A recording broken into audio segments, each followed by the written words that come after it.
Hello दोस्तों, आज हमारे साथ राइड के लिए पहुंचे हैं सिद्धार्थ जी। बेसिकली तो अमृतसर के रहने वाले हैं। उसके बाद ये विदेश में रहे। अभी ये बेंगलोर में रहते हैं, सॉरी हैदराबाद में रहते हैं। ये एरिना पोलो खेलते रहे हैं। किस लेवल पे खेले हैं मैं नहीं जानता, मगर इनकी सवारी और इनकी सीट देख के हमें मालूम हुआ कि ये पक्का बहुत अच्छे प्लेयर रहे होंगे। मैं राइड कर रहा हूँ दिलेर को और सिद्धार्थ जी राइड कर रहे हैं हमारे नए घोड़े रंगीला को। रंगीला जिसकी ब्लड लाइन का कोई ख़ास ज्ञान मुझे नहीं है। ये गुजरात में महसाना एरिया में था, फिर ये हरियाणा आया और वहाँ से हम लोगों ने इसको ख़रीद लिया। इसकी उम्र करीब 4 साढ़े 4 साल होगी। इसकी राइडिंग का क्या इतिहास था वो भी नहीं पता। इसको धीरे धीरे गैना जी ने बैठना स्टार्ट किया और आज इसकी फ़र्स्ट लॉन्ग राइड है।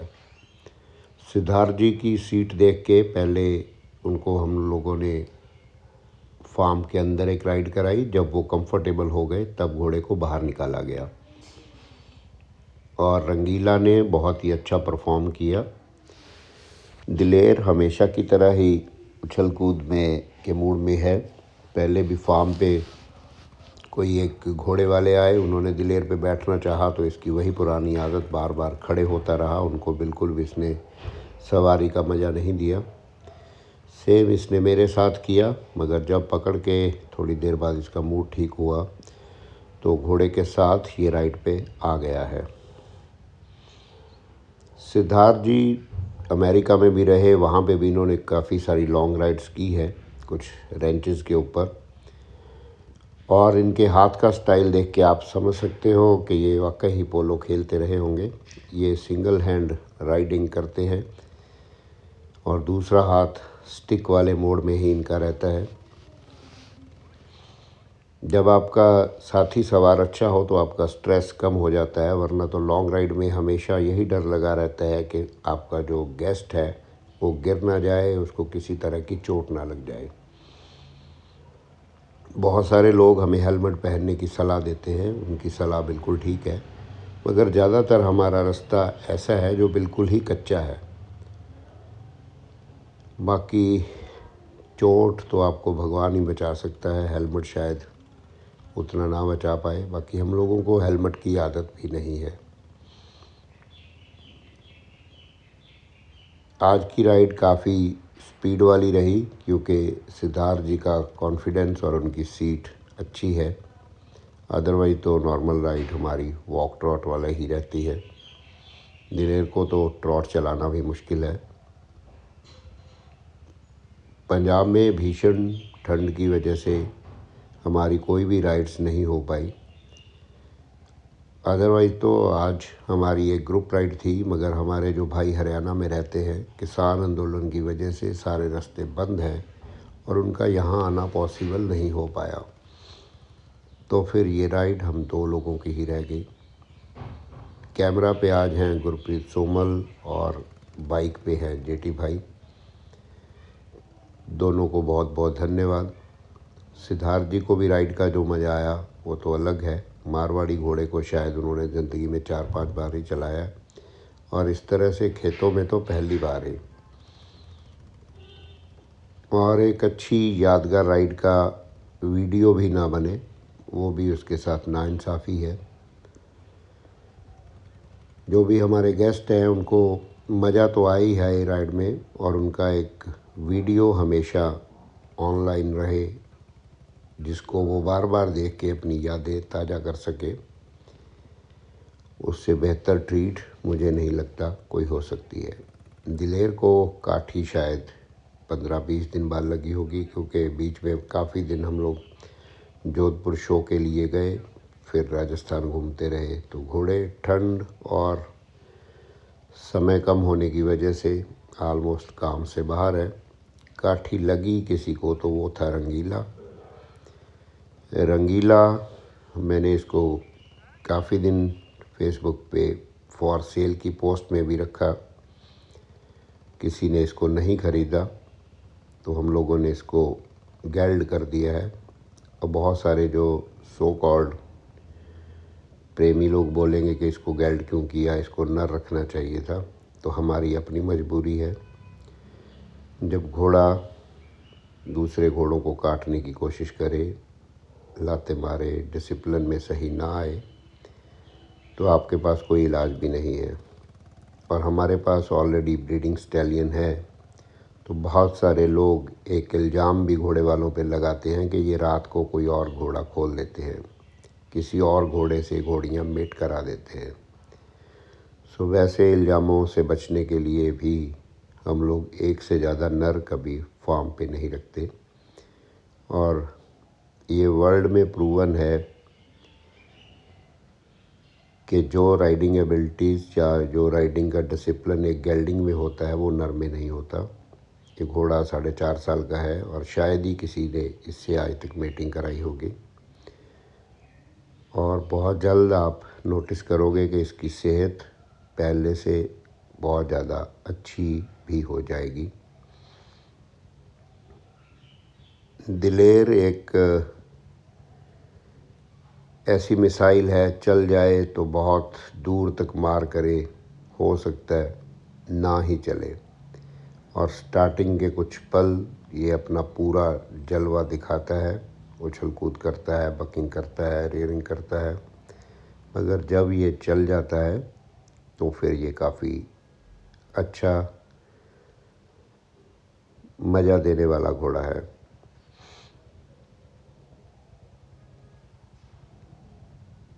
वैसे तो घोड़ों को पहले लंजिंग दे के ही उन पे बैठना चाहिए, मगर हम लोग इस तरह से नहीं करते क्योंकि हमारी राइड काफ़ी लंबी होती है।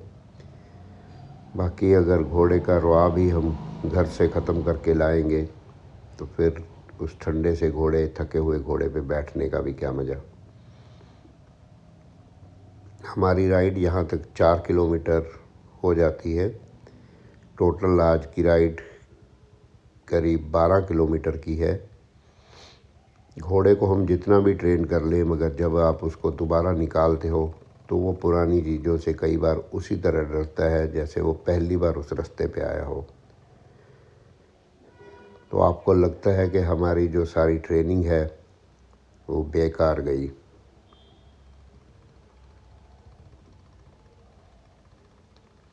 पंजाब में हम ब्लेस्ड हैं इस तरह के खुले रास्तों के लिए जहां आप घोड़ों को कैंटर गैलप कर सकते हो। और स्पेशली ये नहर जो दोनों तरफ को करीब 150-150 किलोमीटर आप राइड पे जा सकते हो। जल्द हम इस नहर के साथ एक लंबी राइड भी प्लान करने वाले हैं जो करीब 150 किलोमीटर होगी, और हमारी कोशिश होगी कि 2 दिन में उसको हम पूरा करें। एक बार घोड़े फॉर्म में आ जाए, प्रैक्टिस हो जाए, तो इतनी लंबी राइड कोई ख़ास मायने नहीं रखती है।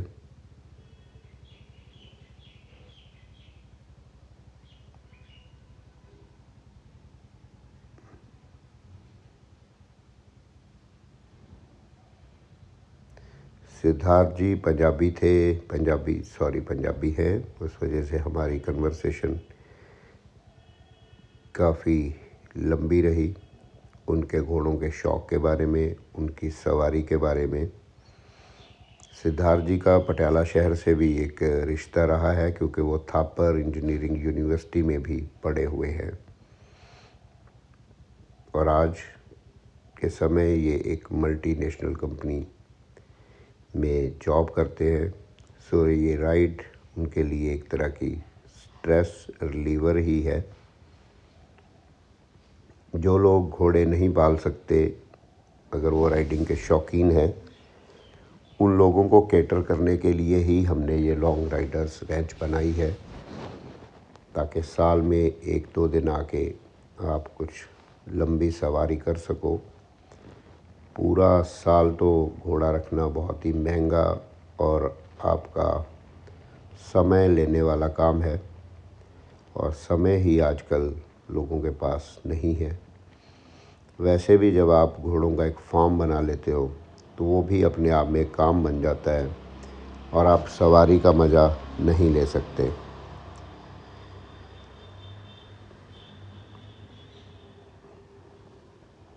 रंगीला, जैसे कि उसकी ये फ़र्स्ट लॉन्ग राइड थी, उसने बहुत अच्छा बिहेव किया, ना वो कहीं डरा, और अभी तक तो वो मुंह से भी काफ़ी सॉफ्ट है।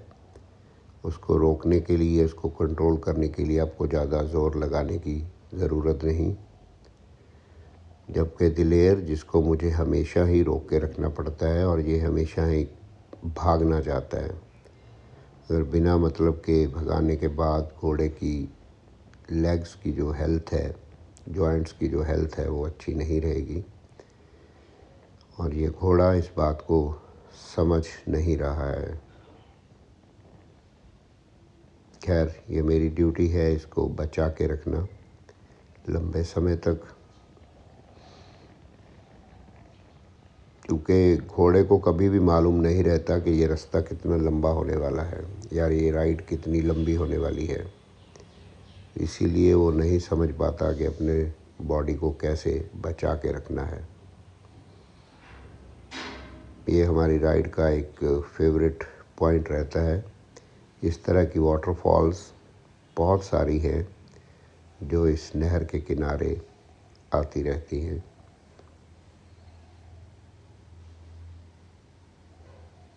ये भाखड़ा मेन लाइन है। हमारे फार्म से जब इस नहर को हम पकड़ते हैं तो लेफ़्ट साइड में जाने से आप भाखड़ा डैम तक इसके साथ तकरीबन कच्चे कच्चे रास्ते जा सकते हो, और राइट साइड को अगर आप जाते हो तो आप ठेठ हरियाणा में काफ़ी आगे तक निकल जाते हो, जहाँ पे जाके इस नहर का एंड होता है। ये इतनी बड़ी नहर केवल ऊँट, घोड़े और बैलों के साथ ही मिट्टी निकाल के बनाई गई है। उस समय शायद इतनी बड़ी जेसीबीज़ और लैंड मूवर्स नहीं थे।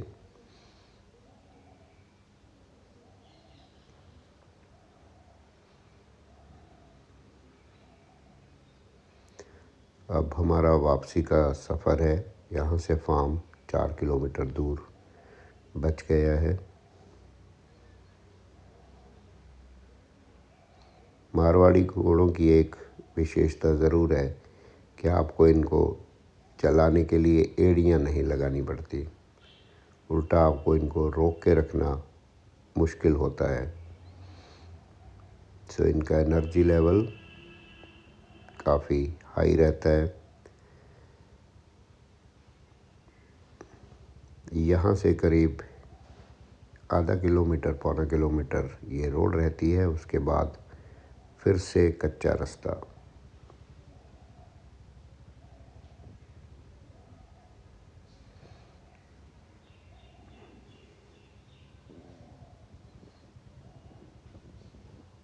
सिद्धार्थ जी एक अच्छे राइडर हैं।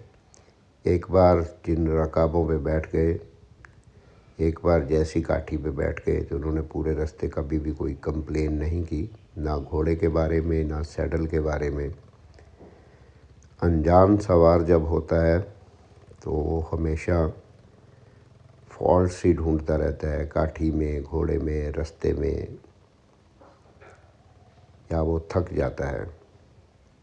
लंबी सवारी सुनने में बड़ी आसान लगती है, मगर जब आपका पाला एक लंबे सफ़र पे के साथ पड़ता है, वो भी घोड़े के ऊपर बैठ के, तो ये काम काफ़ी थका देने वाला होता है।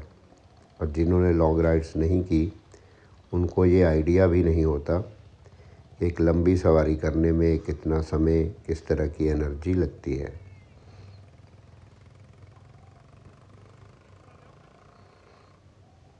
वापसी की सवारी पे आके दिलेर थोड़ा भागने के मूड में ज़्यादा है। आप बोलोगे कि कैसे, तो वो मुझे लगाम के प्रेशर से पता चला कि मैं किस तरह से इस घोड़े को रोक के रख के लाया हूँ। कई बार जब घोड़ा भागना चाहे तो आपको उसको मौका दे भी देना चाहिए। पूरी सवारी के बाद जाके मेरा घोड़ा कहीं ट्रॉट चलने के मूड में है, अदरवाइज़ तो ये वॉक से अगर आप स्पीड करना चाहते हो तो सीधा कैंटर ही उठ जाता है।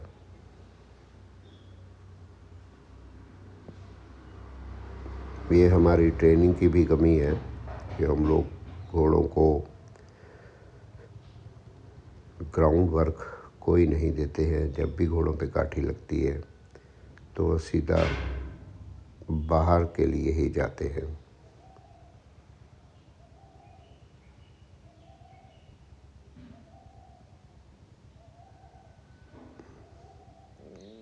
हम लोग फार्म पे सेफली पहुंच गए हैं। उम्मीद है सिद्धार्थ जी को ये राइड पसंद आई होगी।